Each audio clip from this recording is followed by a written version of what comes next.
കാനഡയിൽ ഗുരുദ്വാരയ്ക്ക് നേരെ ഖാലിസ്ഥാൻ അതിക്രമം. വാൻകൂവറിൽ 1906 പണികഴിപ്പിച്ച് റോസ് സ്ട്രീറ്റ് ഗുരുദ്വാരയ്ക്ക് നേരെയാണ് അതിക്രമം ഉണ്ടായത്. ഖാലിസ്ഥാൻ സിന്ദാബാദ്, കിൽ മോദി തുടങ്ങിയ ചുവരെഴുത്തുകളാണ് ഗുരുദ്വാരയിൽ പ്രത്യക്ഷപ്പെട്ടത്. റോസ് സ്ട്രീറ്റ് ഗുരുദ്വാര എന്നറിയപ്പെടുന്ന വാൻകൂവറിലെ ഖൽസ ദിവാൻ സൊസൈറ്റി ഗുരുദ്വാരയിലാണ് സംഭവം. ചുവരെഴുത്തുകളുടെ ചിത്രങ്ങൾ KDS ഔദ്യോഗിക അക്കൗണ്ടിൽ പങ്കുവച്ചിട്ടുണ്ട്. ഗുരുദ്വാരയുടെ പാർക്കിംഗ് സ്ഥലത്തിന് ചുറ്റുമുള്ള ചുമരിൽ ഖലിസ്ഥാൻ എന്ന വാക്ക് പലയിടത്തും സ്പ്രേ പെയിന്റ് ചെയ്തിരിക്കുന്നത് ചിത്രങ്ങളിൽ വ്യക്തമാണ്. പ്രദേശത്ത് ഖലിസ്ഥാൻ അതിക്രമങ്ങൾ സ്ഥിരമാണെന്ന് ഗുരുദ്വാരയുടെ വക്താവായ ജഗ് സാംഖെര ആരോപിച്ചു. സംഭവത്തിൽ അന്വേഷണം ആരംഭിച്ചതായി വാൻകൂവർ പോലീസ് അറിയിച്ചു. കഴിഞ്ഞ ദിവസം KDS സൊസൈറ്റി വാൻകൂവറിൽ വൈകാശി പരേഡ് നടത്തിയിരുന്നു. ഖലിസ്ഥാൻ അനുകൂലികളെ ഈ പരിപാടിയിൽ പങ്കെടുപ്പിച്ചിരുന്നില്ല.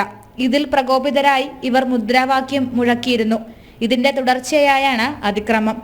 സാമൂഹിക ഐക്യം തകർക്കുകയാണ് ലക്ഷ്യമെന്നും കരുതിയിരിക്കണമെന്നും KDS മുന്നറിയിപ്പ് നൽകിയിട്ടുണ്ട്. ഇന്റർനാഷണൽ ഡെസ്ക്, ജനം.